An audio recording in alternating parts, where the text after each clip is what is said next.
I can tell how he looks, even before he speaks. I can imagine his face, his height, and his build. In that brief pause before he even says, "Hello?" I can make out the hollows of his cheeks, the wrinkles near his eyes, and the unkempt tangle of his hair. His face is unshaven, scruffy. His hands are encrusted with calluses and are rough as stone. I know the clothes that he wears as well, can see in my mind how they appear on his exhausted body. An old, tattered wife beater, stained on the front with discoloration. Dirty blue boxers that cover two thick hirsute thighs, and a pair of gray-toed socks on two massive feet.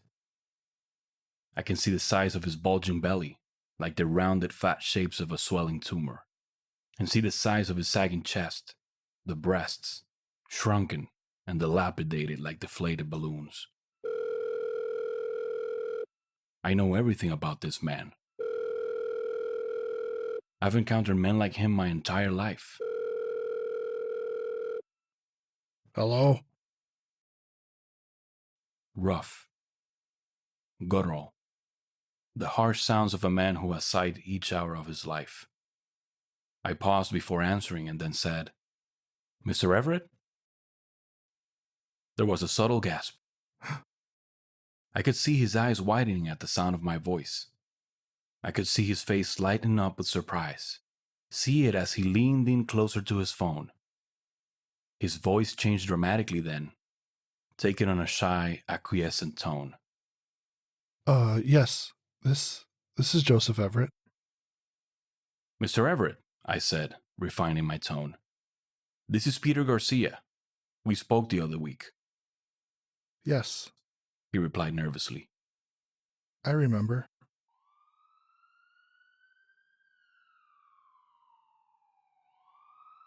There was a police siren in the background. I could hear it like the shrill cries of a woman in the distance. I could see the police cruiser barreling down the streets in a blur of red and blue flashing lights. Hear it zoom through the darkness. And then I heard my father's voice, speaking to me, whispering in urgent but soothing tones. "Está bien, no te harán daño."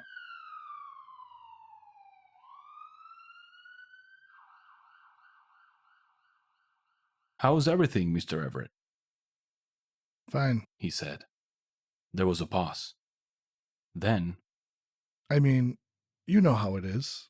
Things could be better. I leaned back in my chair.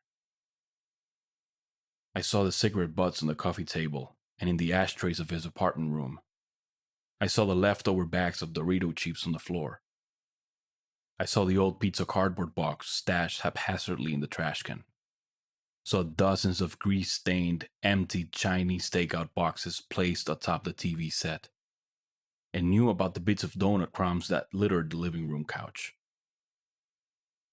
Skittles and Miller Lite beer bottles cluttered the floor. Pennies, nickels, and dimes were strewn beneath the table. Piles of unclean dishes gathered in the kitchen sink.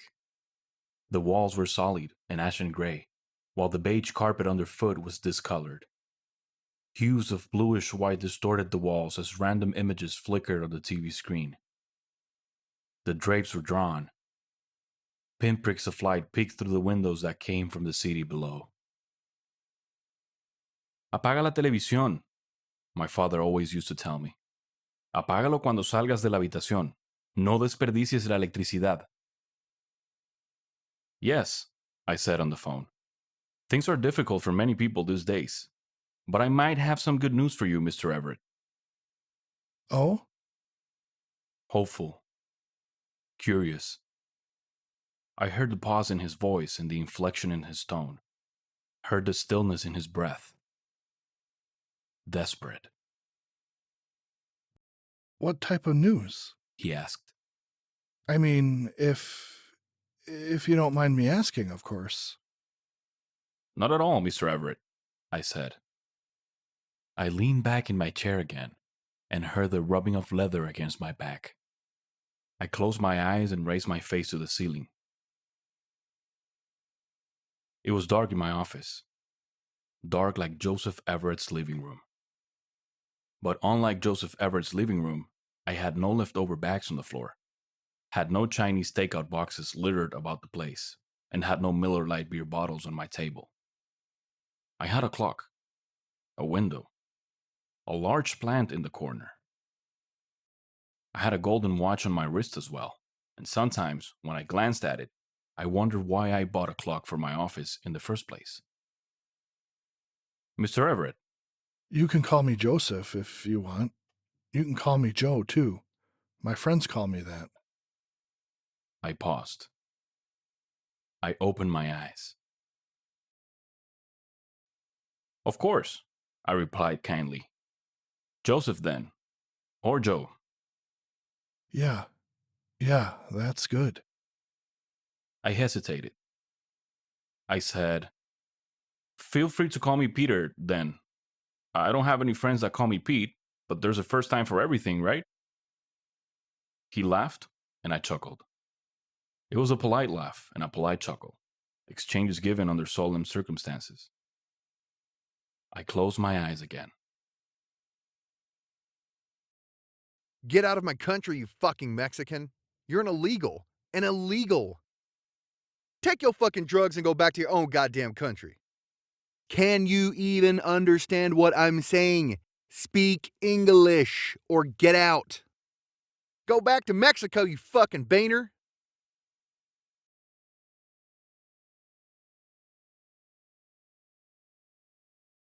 I remember seeing my father come home one night with blood on his face.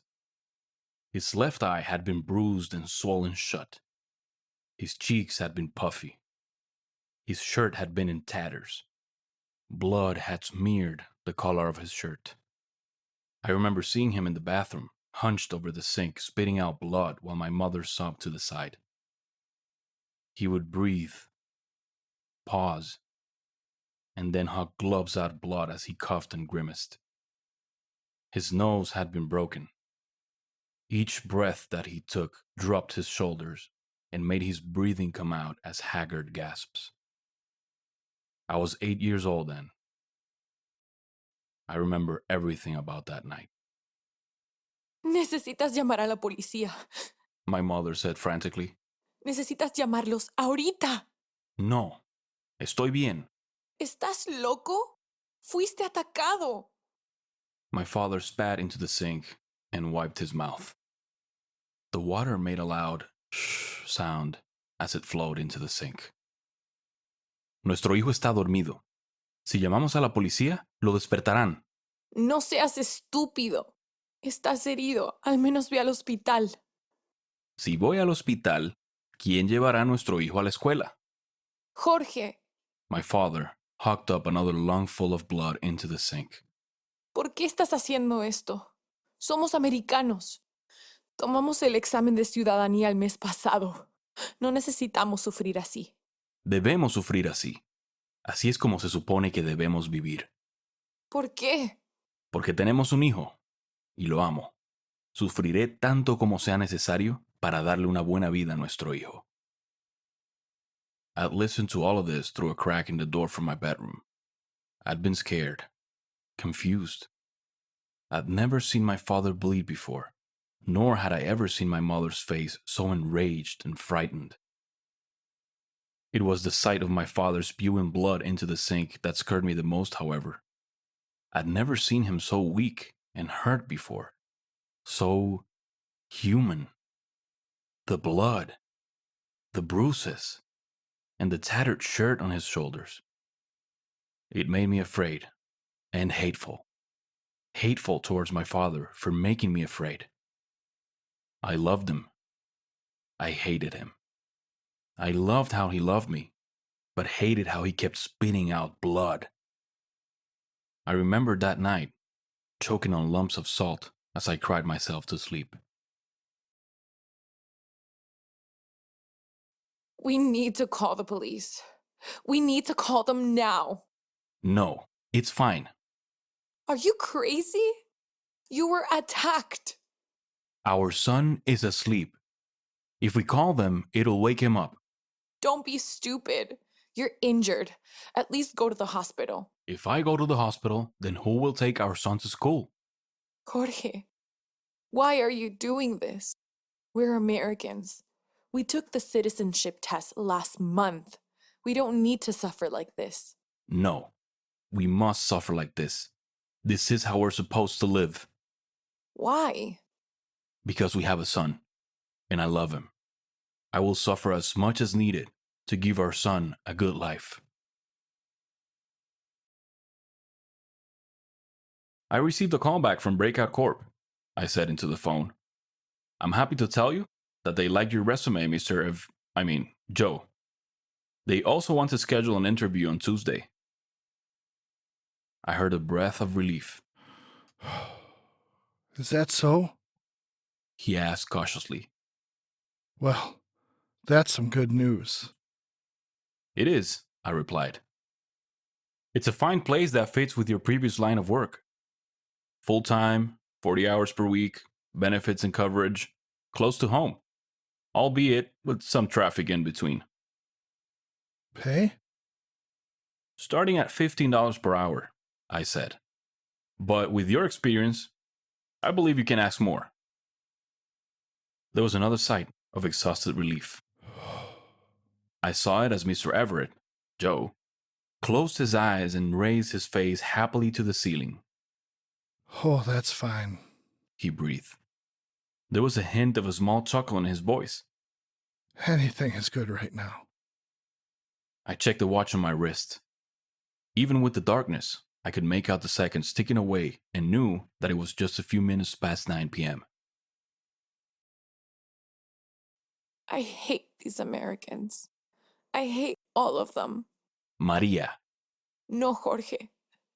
I'm allowed to hate them. I'm allowed to hate them for what they've done to you. I don't want to raise our son in this place. Maria, we came here for our son. We came here so that he can grow to become a good man. I just wish you would hate them, Jorge. I just wish you would curse them like I do. Just hate them like I do. I'm a father now, Maria. If I hated this man, who would teach our son to love? I said into the phone, I'm glad you're happy with the news, Joe, but please do understand that this is just an interview. There's no guarantee that you'll get the position. Oh, Joe replied. I know, but man, this is still good news for me. This is really fine, Mr. Garcia.